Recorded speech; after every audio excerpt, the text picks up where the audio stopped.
guru takkan padam, membawa ilmu untuk masa depan. Ceria wajah Warahmatullahi wabarakatuh.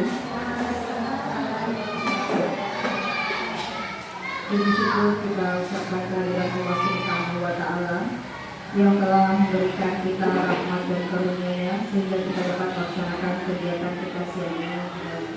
Baik, salawat dan salam tidak lupa kita haturkan kepada junjungan kita Nabi besar Muhammad Shallallahu Alaihi Wasallam yang telah memberikan kita ilmu pengetahuan dan peradaban seperti saat ini. Yang kami banggakan Bapak Ibu Guru Hebat SMP di Kabupaten Padang. Untuk saat ini kita berada di ruangan labor IPA dalam kegiatan berbagi praktik baik dalam rangka program calon guru penggerak oleh rekan kita Ibu Detra, yang hari ini beliau akan memaparkan praktik baik yang telah beliau susun yang akan dijabarkan kepada kita semua. Mudah-mudahan apapun inovasi yang diberikan oleh Ibu Detra dapat kita serap sebaik mungkin dan juga dapat kita terapkan di dalam kegiatan PDR kita sehari-hari demi lebih efektifnya pembelajaran kita untuk masa yang akan datang. Untuk itu kepada Ibu Detra kita silakan untuk memaparkan inovasi yang sudah beliau lakukan. Kepada Ibu Detra kita silakan. Assalamualaikum warahmatullahi wabarakatuh. Terima kasih kepada Ibu Dita atas kesempatan yang diberikan kepada saya siang ini. Baiklah Ibu semua, siang ini saya akan berbagi ilmu tentang penerapan budaya positif yang mana sudah saya dapatkan selama pendidikan guru penggerak angkatan 11.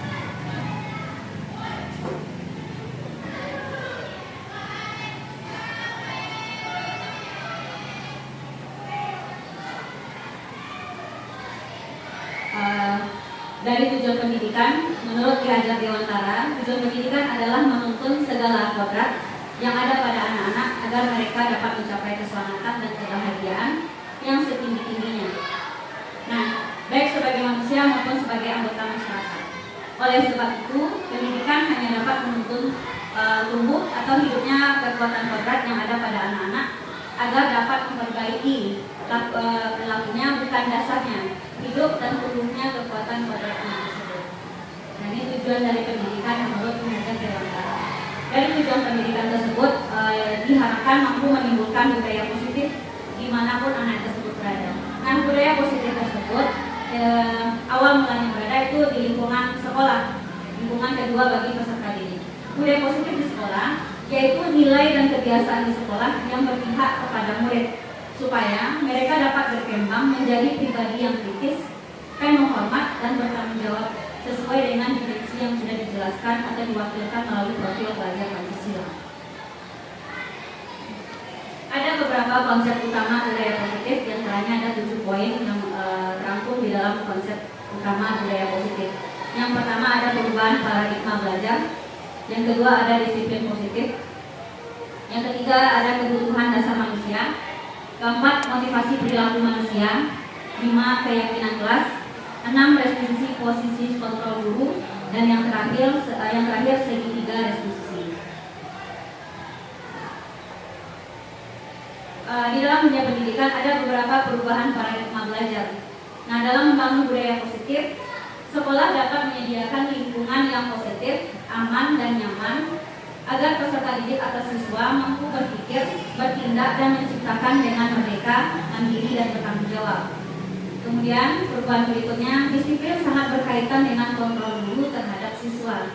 Jadi di dalam perubahan paradigma belajar, guru memiliki kontrol untuk dalam mengontrol siswa tersebut. Nah, ada beberapa perubahan paradigma belajar menurut ilusi kontrol dari Dr. William Glasser. Yang pertama, ilusi guru mengontrol murid. Jadi guru memiliki peran dalam mengontrol murid. Kemudian yang kedua, ilusi bahwa semua penguatan positif efektif dan bermanfaat. Yang ketiga, ilusi bahwa kritik dan membuat orang merasa bersalah dapat menguatkan karakter dari siswa atau murid yang dikampu. Dan yang terakhir, ilusi bahwa orang dewasa memiliki hak untuk memaksa. Dalam konteks di sini itu adalah orang dewasa berupa guru memiliki hak untuk memaksa murid. Nah, apa makna dari disiplin positif? Disiplin merupakan kemampuan memerintah diri sendiri dalam mengontrol dan menguasai diri untuk memilih tindakan yang mengacu pada nilai-nilai yang kita hargai dengan penuh tanggung jawab tanpa terperintah oleh orang lain. Nah, nilai-nilai yang kita hargai adalah nilai kebajikan, yang mana merupakan sifat positif manusia yang merupakan tujuan mulia yang ingin dicapai oleh setiap individu. Ada beberapa kebutuhan dasar manusia, ada 5 kebutuhan dasar manusia. Yang pertama, bertahan hidup. Bertahan hidup itu seperti makan, pakaian, tempat tinggal, itu juga merupakan kebutuhan manusia untuk bertahan hidup. Yang kedua, kebutuhan manusia dalam kasih sayang dan rasa ingin diterima. Yang ketiga, penguasaan. Yang keempat, kebebasan. Dan yang kelima, kesenangan. Nah, 4 kebutuhan manusia yang paling mendasar selain yang dibutuhkan oleh manusia. Yang pertama itu adalah diterima dan disayang. Kita dapat diterima dan disayang ini dapat terpenuhi dengan memahami karakter satu sama lainnya, saling menghargai, saling menghormati, dan berkomunikasi yang baik serta saling memberi perhatian. Kemudian bisa atau mampu dapat terpenuhi keyakinan akan kemampuan diri dan kekuatan motivasi diri serta dukungan orang sekitar dan tentunya mau menerima masukan dari siapapun. Senang atau kesenangan. Senang dapat terpenuhi dengan kita melakukan traveling untuk memulihkan tubuh dan memulihkan tenaga, kepenatan sehingga dapat menjalani kehidupan dengan kebahagiaan dan kebermanfaatan. Berikutnya, bebas atau kebebasan. Itu dapat terpenuhi dengan bebas dalam mencoba hal-hal baru, berkreasi, dan berinovasi. Nah, dari kebutuhan manusia kita perhatikan kasus yang pertama. Di sini saya ada kasus Bimo, seorang anak SD kelas 2 selalu berlari keluar kelas menuju jalan raya dengan sekolahnya ramai dengan kendaraan. Tingkahnya membuat gurunya bernama Bu Ani bingung, seringkali mengajarnya. Ada beberapa kemungkinan jawaban yang diberikan oleh Bimo.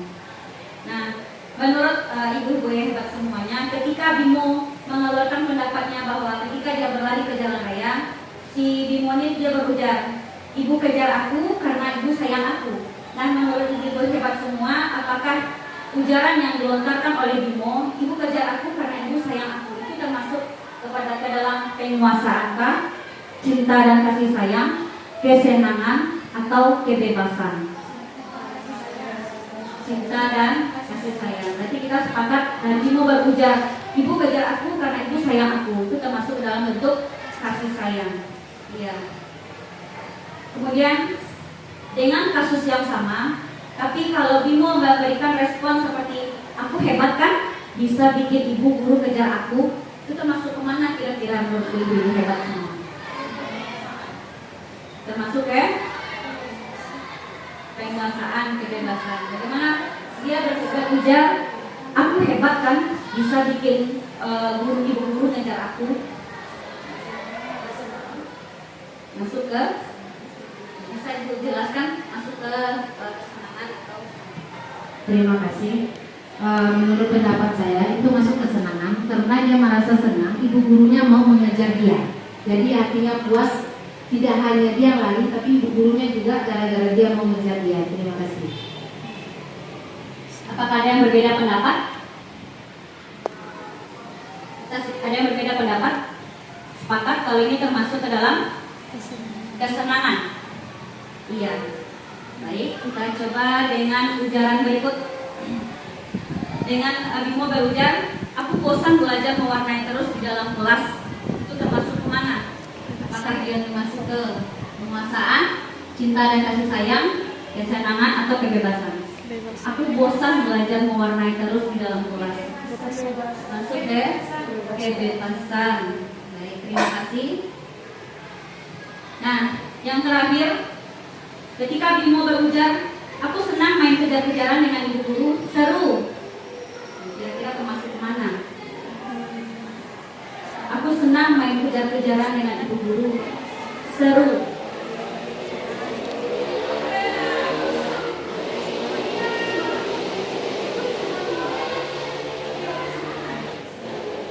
Ini masuk ke kesenangan. Berarti yang termasuk dalam penguasaan, yang aku hebat kan, bisa bikin ibu guru kejar aku. Apakah itu termasuk ke penguasaan?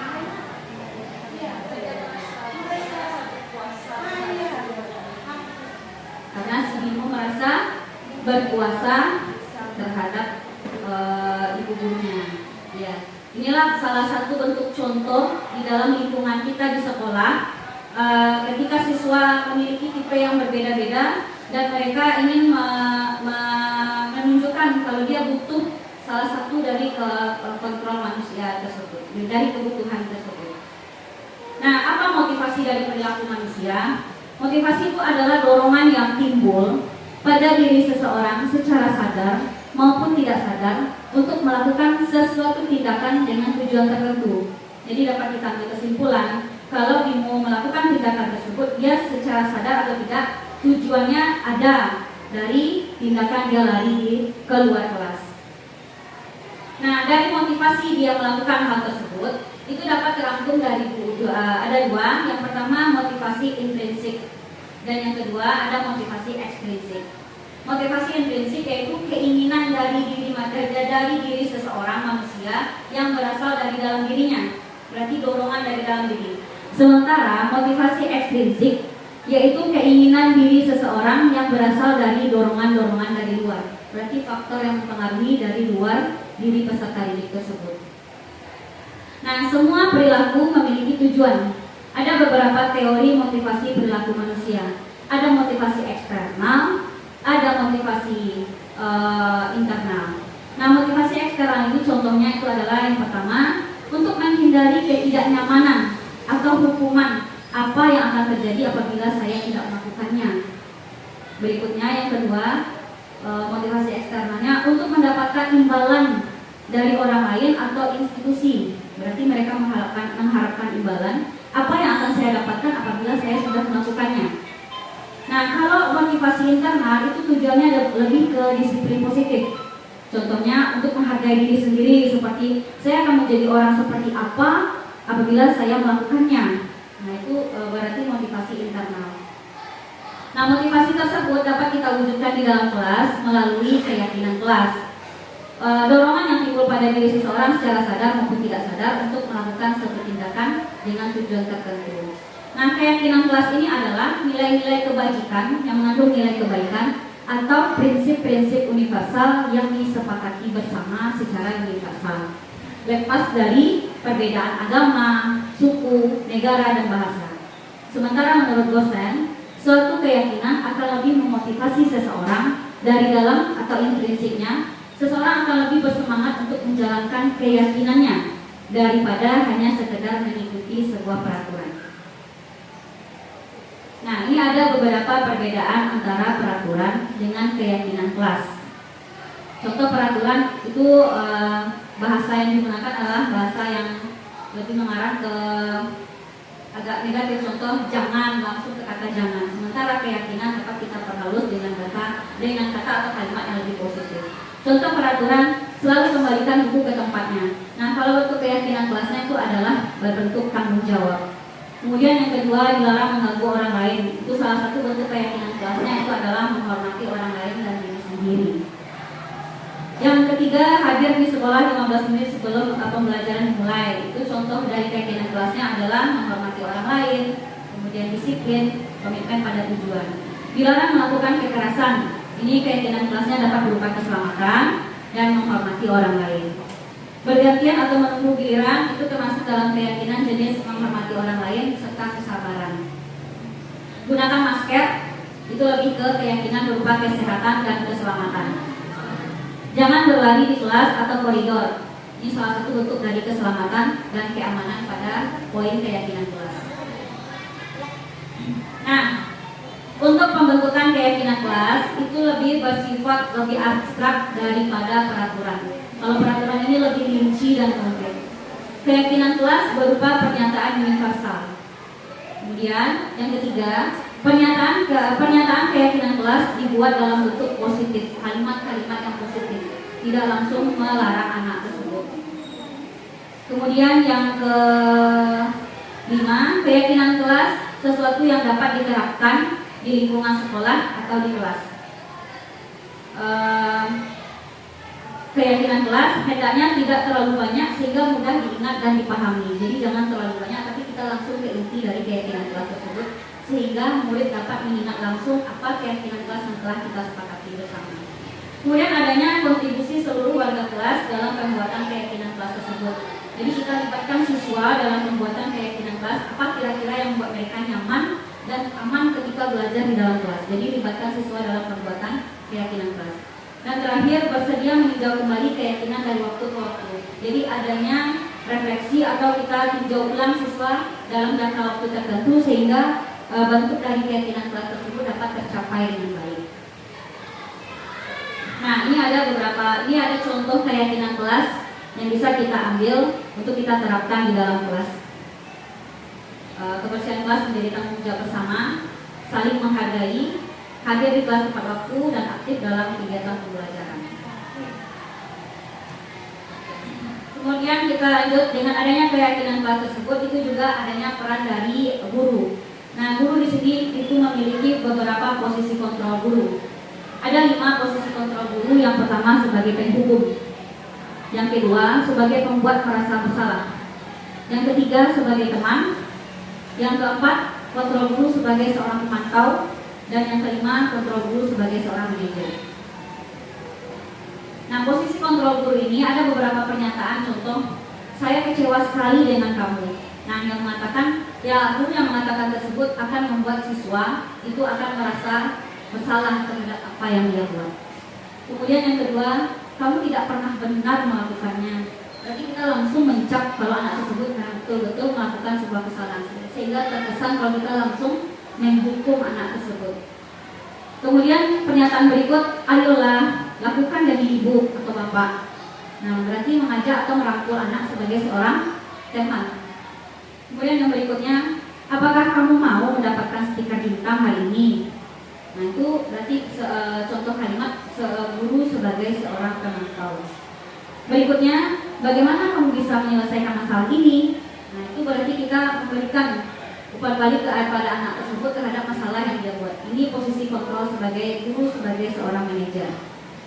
Dan yang terakhir, kamu selalu yang paling terakhir. Itu kalimat guru sebagai seorang penghukum. Untuk lebih jelasnya tentang 5 posisi kontrol guru, silakan ibu-ibu hebat semua simak video berikut penjelasan tentang 5 posisi kontrol guru.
saya...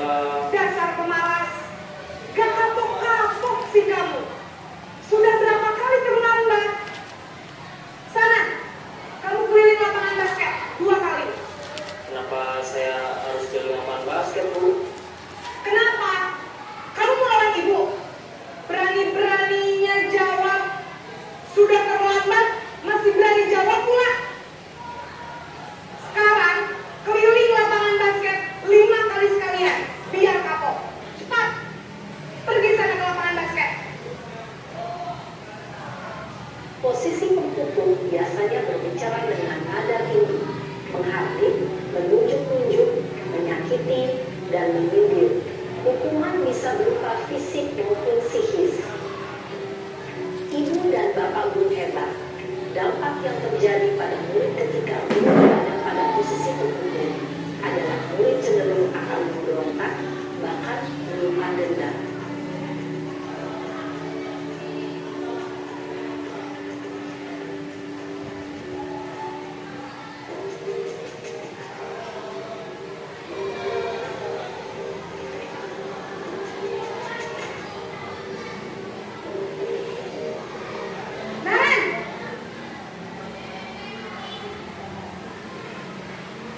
Selamat pagi, Bu. Naren, kamu kenapa terlambat lagi, nak? Ya Tuhan, Naren, kamu senang ya bikin ibu susah ya? Kalau kamu terlambat lagi, nanti ibu yang ditegur bapak kepala sekolah, nak. Bisakah ibu tidak bisa membina kamu? Duh, gimana ini? Maaf, Bu. Duh, Gusti Naren, kamu suka ya kalau ibu ditegur bapak kepala sekolah? Terus, sekarang ibu harus tulis apa ini di buku absen? Ini kamu sudah sering terlambat loh. Ibu harus apa coba? Maaf, Bu. Maaf sekali. Ya sudah, lain kali jangan bikin ibu susah lagi ya, nak ya. Ibu tidak akan kuat lagi kalau kamu begini terus. Bisa jantungan kalau ibu ditegur bapak kepala sekolah. Sana cepat ke kelas. Maaf ya, Bu. Maaf sekali. Posisi pembuat rasa bersalah berbicara dengan nada tenang, cenderung lembut, namun kata-kata yang diutarakan membuat murid merasa menjadi orang yang gagal, memandang buruk dirinya sendiri, merasa tidak berharga, dan tidak sanggup membahagiakan orang lain. Ketika guru mengambil posisi pembuat rasa bersalah, murid akan menganggap dirinya yang bersalah dan ia akan menyimpan emosi negatif tersebut di dalam dirinya.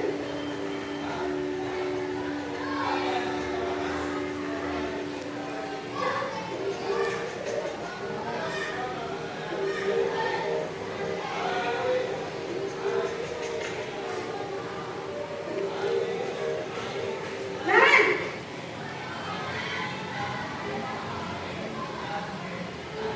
Selamat pagi, Bu. Wah, sudah jam berapa ini, nak? Terlambat lagi ya, sayang. Iya, Bu. Habis Bu saya lupa membawakan saya, Bu. Kamu malah menyalahkan ibu kamu. Kamu bukannya anak yang larinya paling kencang. Kok terlambat sih? Iya, Bu. Saya memang terlambat bangun tadi. Jadi, biarpun saya lari kencang, tetap gak kekejar, Bu. Ya sudah sana. Nanti lain kali larinya lebih kencang lagi ya. Biar gak terlambat lagi. Bikin senang ibu. Demi ibu. Bisa kan? Bisa lah, Bu. Ya sudah sana masuk kelas. Ibu beresin urusan absen kamu. Kamu ini ada-ada saja. Dalam posisi teman, guru berbicara dengan nada suara ramah, akrab, cenderung bersenda gurau untuk menjaga suasana tetap santai. Murid akan merasa senang, aman, dan akrab dengan guru. Identitas yang tercipta adalah identitas sukses atau berhasil. Namun, perlu diingat, karena ini masih dorongan eksternal, maka ada faktor ketergantungan dari murid kepada orang tertentu. Di sini, guru absennya, sehingga di lain waktu, guru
menghargai diri sendiri dan orang lain mungkin ya Bu.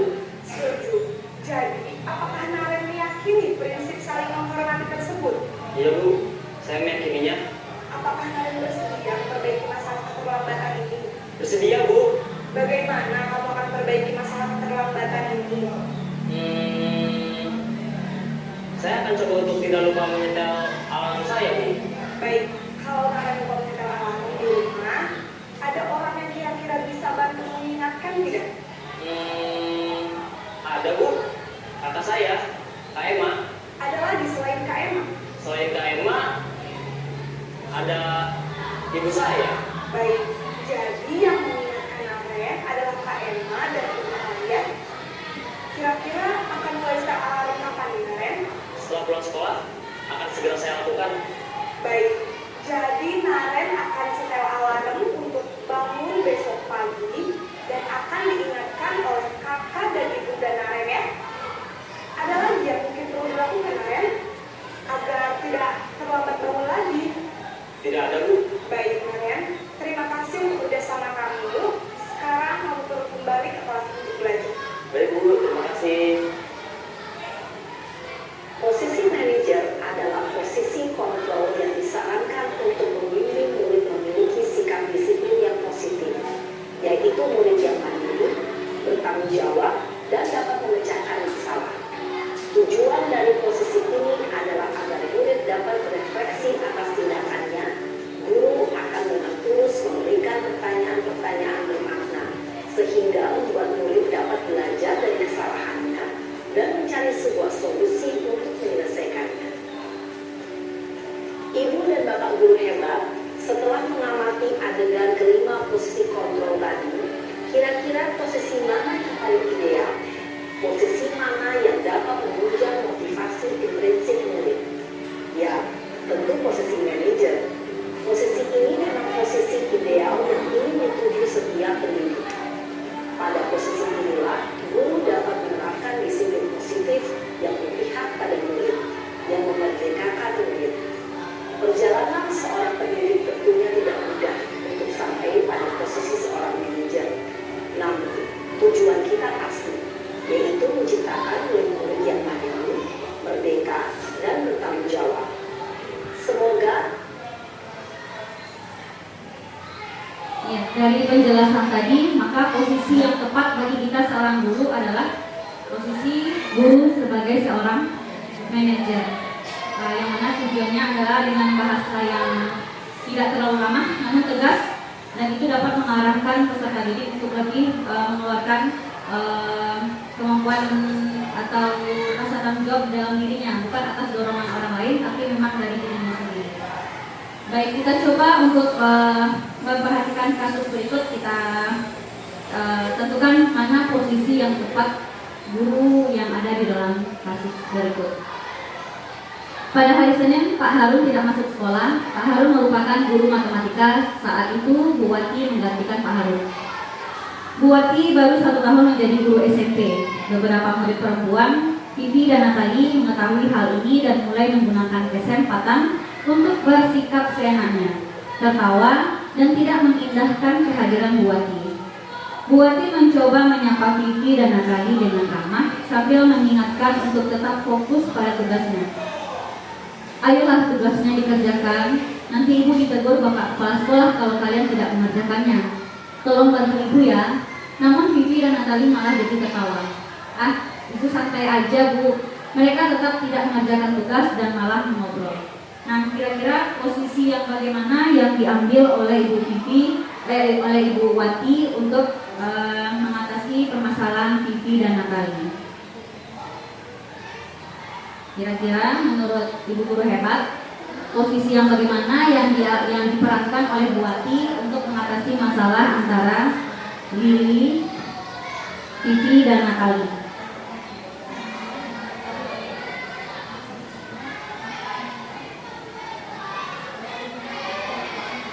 Ayolah, tugasnya dikerjakan, nanti ibu ditegur Bapak Kepala Sekolah kalau kalian tidak mengerjakannya. Tolong bantu ibu ya. Kira-kira posisi yang bagaimana diambil oleh Ibu Wati?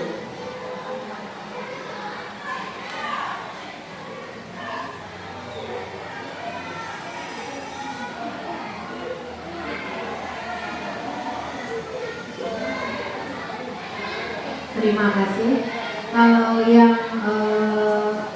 mereka tetap mengerjakan tugas yang ini, kalau nggak salah guru berposisi sebagai teman. Iya. Kita sepakat? Iya. Pada kondisi ini, Ibu Wati berperan atau mengambil posisi kontrol sebagai seorang teman. Kita coba lihat kasus yang kedua. Anto dan Dino sedang bermain bersama di lapangan basket dan tiba-tiba terlihat dalam sebuah pertengkaran adu mulut. Dino pun mulai emosi dan mengadakan kontak fisik dengan menarik kemeja Anto dengan kasar sampai 3 kancingnya terlepas. Pada saat itu, guru piket langsung melerai mereka dan membawa mereka ke ruang kepala sekolah. Ibu Suti sebagai kepala sekolah berupaya menenangkan keduanya, terutama Dino. Dino, sepertinya kamu saat ini sedang marah sekali. Mendengar itu, Dino pun mengalir bercerita tentang kesalahan hatinya.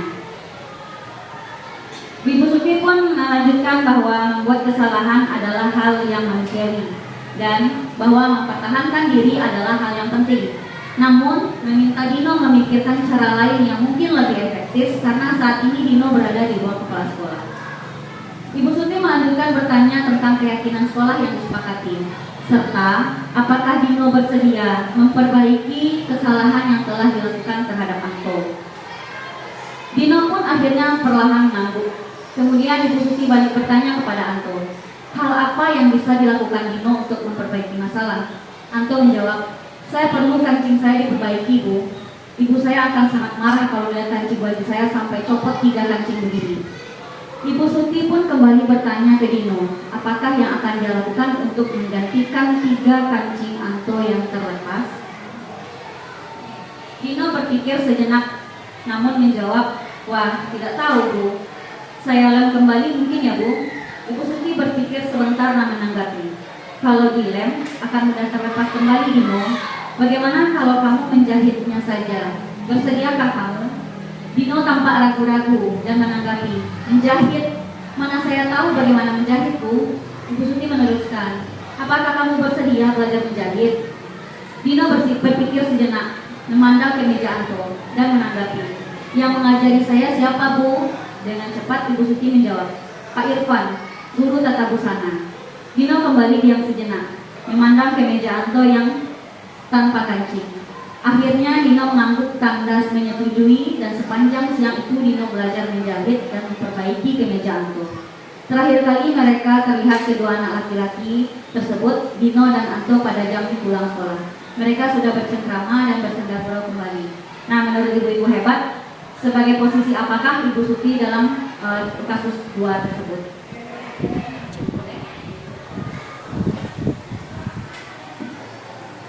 Baik, terima kasih kesempatannya, Bu. Dari kasus yang kedua ini, posisi guru sebagai manajer. Kita sepakat ya, Bu, kalau Ibu Suti sudah memiliki posisi sebagai seorang manajer, karena ditujukan dengan adanya dia mengembalikan ke Dino untuk menanyakan keyakinan sekolah terhadap Dino tersebut. Nah, berikut ada posisi kontrol guru seperti yang kita lihat pada video. Ada sebagai penghukum, pembuat merasa bersalah, guru sebagai teman, guru sebagai pemantau, dan yang terakhir guru sebagai manajer. Nah, yang sebagai manajer inilah yang menunjukkan sebagai kontrol diri, yang menunjukkan peserta didik atau murid kita dapat menghargai dirinya sendiri tanpa dipaksa oleh orang lain, termasuk guru. Nah, kemudian kita lanjut ke segitiga restitusi. Ini merupakan proses menciptakan kondisi bagi murid untuk memperbaiki kesalahan mereka, sehingga mereka bisa kembali pada kelompok mereka dengan karakter yang lebih kuat. Melalui restitusi, guru dapat yang pertama membantu murid untuk lebih memiliki tujuan disiplin positif serta memulihkan dirinya setelah berbuat salah. Yang kedua, dapat membantu murid untuk jujur pada dirinya sendiri, untuk mengevaluasi dampak dari kesalahan yang dilakukan dan memberikan penawaran, bukan sebuah paksaan. Nah, ini bentuk dari segitiga restitusi, yang mana yang langkah pertama itu adalah menstabilkan identitas, yang kedua validasi tindakan yang salah, dan yang ketiga menanyakan keyakinan. Sama seperti kasus Dino tadi, Ibu Suti menstabilkan identitas dengan cara mengidentifikasi apa kasus atau masalah yang terjadi. Kemudian validasi tindakan yang salah, apa bentuk tindakan Dino sehingga mereka bertengkar, itu bentuk tindakan validasi tindakan yang salah. Dan yang terakhir, menanyakan keyakinan dengan cara Ibu Suti menanyakan kepada Dino apa bentuk keyakinan sekolah yang telah dilanggar. Nah, itu termasuk dalam kegiatan segitiga restitusi. Ada beberapa tahapan segitiga restitusi. Yang pertama, menstabilkan identitas. Nah, itu terdiri dari yang pertama, berbuat salah itu tidak apa-apa. Itu salah satu contoh kalimatnya. Kemudian, tidak ada manusia yang sempurna. Kemudian, saya juga pernah melakukan kesalahan seperti itu. Kita bisa menyelesaikan masalah ini. Bapak Ibu tidak tertarik mencari siapa yang salah, tetapi Ibu ingin mencari solusi dari permasalahan ini. Kamu berhak merasa begitu. Nah, itu salah satu merupakan beberapa contoh kalimat yang kita gunakan untuk menstabilkan identitas terhadap permasalahan siswa. Yang kedua, validasi tindakan yang salah dapat diungkapkan dengan kata-kata, kamu pasti punya alasan mengapa melakukan hal itu. Atau bisa juga, kamu patut bangga pada dirimu sendiri karena kamu telah melindungi sesuatu yang penting buatmu. Nah, ini termasuk dalam validasi tindakan yang salah. Yang ketiga, menanyakan keyakinan. Nah, ini dapat kita terapkan dengan menanyakan beberapa pertanyaan. Apa yang kita percaya sebagai siswa dalam kelas atau keluarga? Apa nilai-nilai umum yang telah kita sepakati, baik itu di sekolah ataupun di kelas? Kemudian yang ketiga, apa bayangan kita tentang kelas yang ideal? Dan berikutnya yang terakhir, kamu mau menjadi orang seperti apa?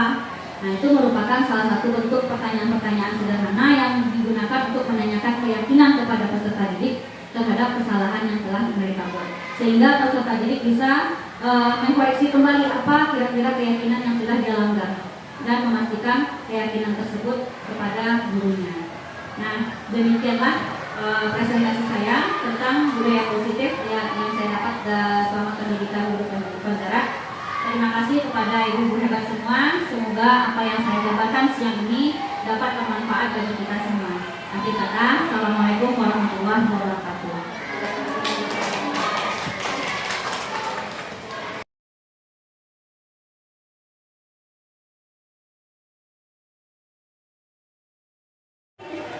Citra, Ibu tadi mendapat laporan dari Ibu Halimah. Katanya Citra tidak mengerjakan PR. Apakah itu betul? Ya Bu, tadi ada jam pelajaran PR. Saya belum mengerjakan PR Bu. Mengapa kamu belum mengerjakan PR? Saya merasa malas Bu, karena soalnya sangat sulit. Sangat sulit. Apakah kamu tidak memahami pelajaran IPA-nya? Iya Bu. Baiklah, di sini Ibu tidak akan mencari siapa yang salah, tetapi Ibu ingin mencari solusi terhadap permasalahan yang Citra alami. Iya Bu. Nah, Ibu tahu kamu senang melakukannya, tapi kamu juga jangan sampai merugikan diri sendiri. Dan sekarang kamu dalam masalah. Nah, sekarang mari kita bicara tentang keyakinan kelas. Nah, kira-kira keyakinan kelas apa yang Citra langgar dari perbuatan Citra tersebut? Keyakinan disiplin Bu, mengerjakan tugas tepat waktu dan menghormati guru. Nah, kamu sudah mengingat keyakinan kelas kita dengan baik. Baiklah. Dan ketika kamu tidak mau mengerjakan PR, apakah ada hal lain yang sudah sesuai dengan keyakinan kelas kita? Nah, sekarang mari kita selalu mengindahkan keyakinan kelas kita yang sudah kita sepakati sebelumnya. Dan untuk seterusnya, mari kita perbaiki kesalahan kamu dan kamu berjanji untuk lebih tepat waktu lagi mengerjakan tugas dari Ibu Halimah. Nah, bagus. Kalau begitu, silakan temui Ibu Halimah